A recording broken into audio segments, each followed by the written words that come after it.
Tonight we're heading somewhere that smells faintly of chalk dust, cafeteria mystery meat, and low-grade institutional anxiety.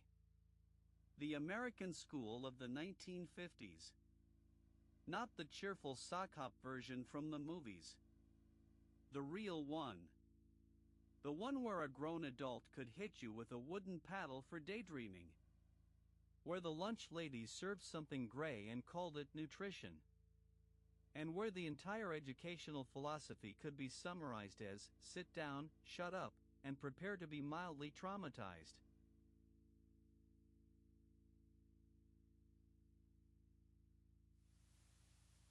Every single morning, without exception, you stand up, place your right hand over your heart, face the flag in the corner of the room, and recite the Pledge of Allegiance. Not because you particularly feel like it, but because the alternative is a very long, very uncomfortable conversation with a teacher who takes flagging very seriously. The pledge itself is only 31 words. But those 31 words are delivered with the solemnity of a state funeral every morning at 8 o'clock sharp. Your small voice blending into the monotone chorus of 28 other children who are mostly thinking about whether it's chocolate milk day. The teacher monitors the pledge from the front of the room. And there is a particular kind of monitoring that teachers in this era have perfected. A stillness, a watchfulness, an ability to identify the child who is mouthing the words without producing sound. The child whose hand is slightly below heart level. These are not fireable offenses. They are, however, noted. Everything in a 1950s classroom is noted.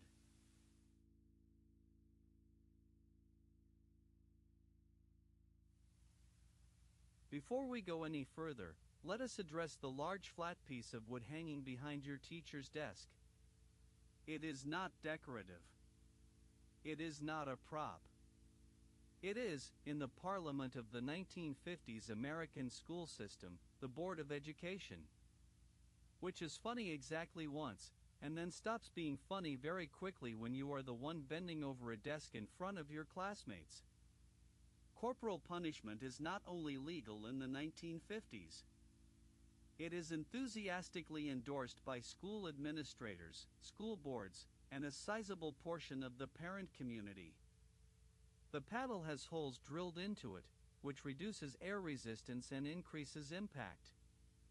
A detail that suggests someone spent real time engineering this thing. Someone sat down and thought through the aerodynamics of hitting a child more effectively. You cannot see the paddle from your desk, but you know it is there. Its presence in the room is a constant low-frequency fact, like the hum of the fluorescent lights. The practical result is a classroom managed through fear, in which the question every child is unconsciously answering is not what is the right thing to do, but what will get me hit. These are not the same question. And the difference between them matters.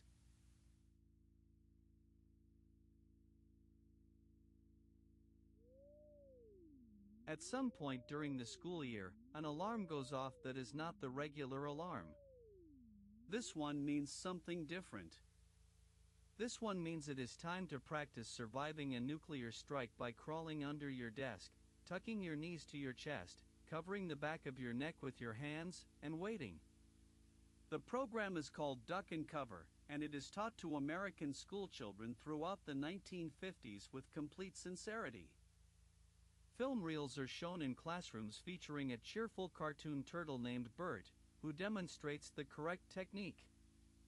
The implication being that if Bert the turtle can survive a nuclear explosion by retreating into his shell, then you, a small child beneath a wooden desk, are similarly protected. Nobody in an official capacity mentions that the bombs dropped on Hiroshima and Nagasaki vaporized everything within a mile, or that your desk is made of pine. The psychological work that this drill is doing on a generation of American children is not something that anyone is measuring in 1952. You're between 6 and 12 years old, and several times a year you practice surviving a nuclear attack. Which means several times a year, your body enacts the physical motions of being in mortal danger. The possibility of being in mortal danger is not abstract for you. It is something your knees remember.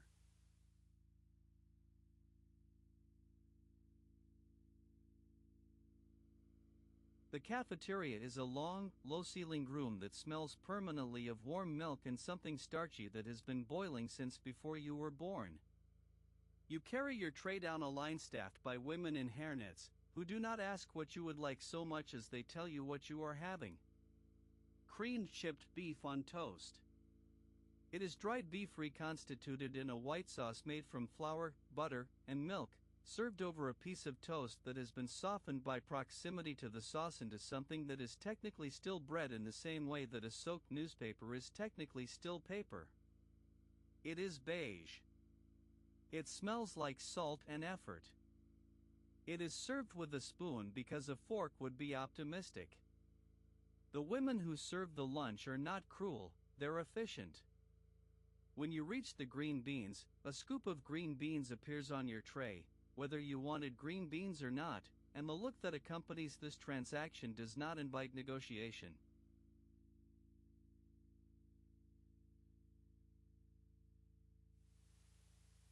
Before you leave the house in the morning, your appearance is subject to a level of scrutiny that would make a military inspector feel at home. Boys wear collared shirts, slacks, and shoes that are expected to be clean. Hair must be short, combed, and nowhere near the ears. Girls wear dresses or skirts, always below the knee, always pressed.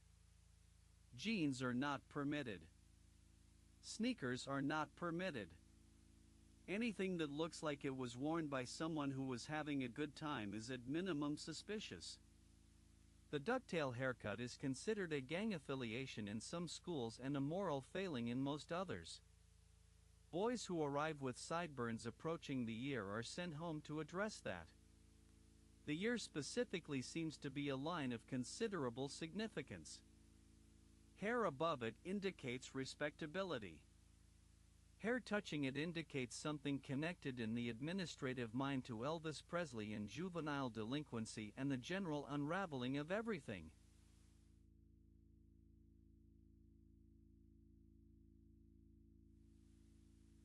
Down a short hallway past the principal's office, there is a small room with a cot, a scale, a jar of cotton balls, and a woman whose entire medical philosophy can be summarized as rest, go home, or stop making a fuss. The school nurse of the 1950s is not, in most cases, a registered nurse. She's often a teacher or administrator who has been given the title along with a box of Band-Aids and a thermometer and told to handle things. The thermometer is glass and mercury and requires 2 minutes of stillness under your tongue. The cutoff is 100 degrees. Below it, you are sent back to class. Above it, your mother is called. The line between these two outcomes is a single degree of temperature. What the school nurse does not do is address anything that cannot be seen. She does not have a framework for anxiety or grief or the particular kind of stomachache that comes from something happening at home that you cannot explain. This is not cruelty. It is simply the limit of what 1953 has given her to work with.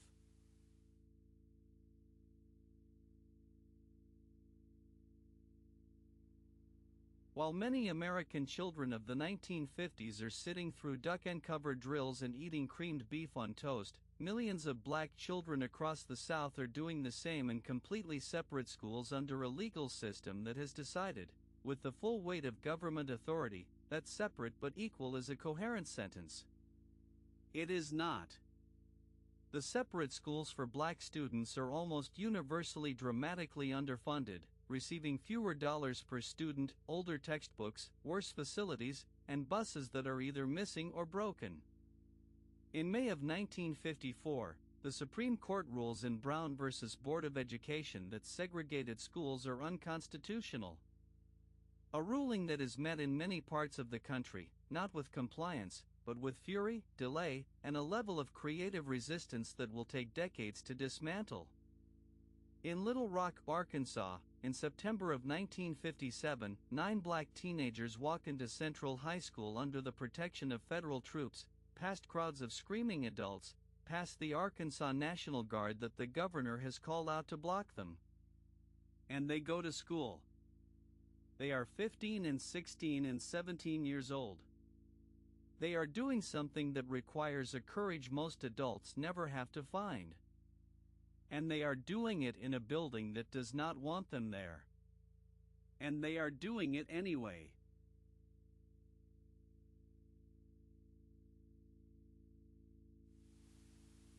If you are left-handed in a 1950s American school, you are by the standards of the institution doing something wrong. This is not a metaphor. Many teachers in this era actively discourage or forcibly correct left-handedness on the basis of a belief, widely held, impervious to evidence, that the left hand is the wrong hand. Left-handed children are made to write with their right hand. Scissors are designed for right hands. Desks are designed for right hands. The entire physical world of the classroom is constructed around an assumption. Some teachers tie the left hand behind the child's back. This is not metaphorical. A piece of ribbon, a loose knot, a physical reminder that the left hand is not participating today. The scissors are not wrong. The child is wrong. This is the message delivered project by project throughout the elementary years.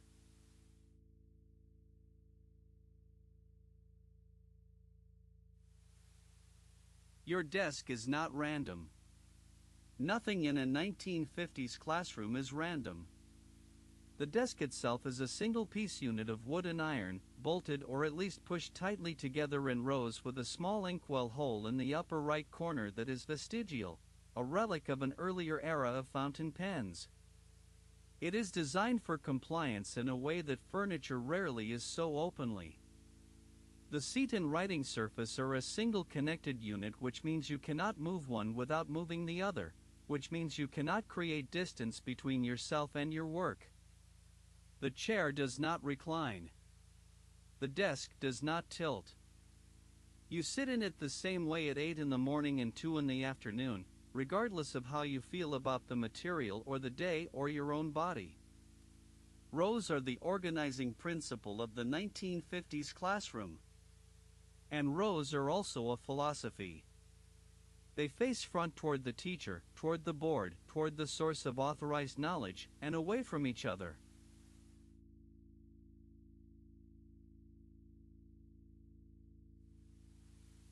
It was not a gentle system. It was not designed to be. It was designed to produce something. A particular kind of citizen. And from that system came the rebels and the rule followers.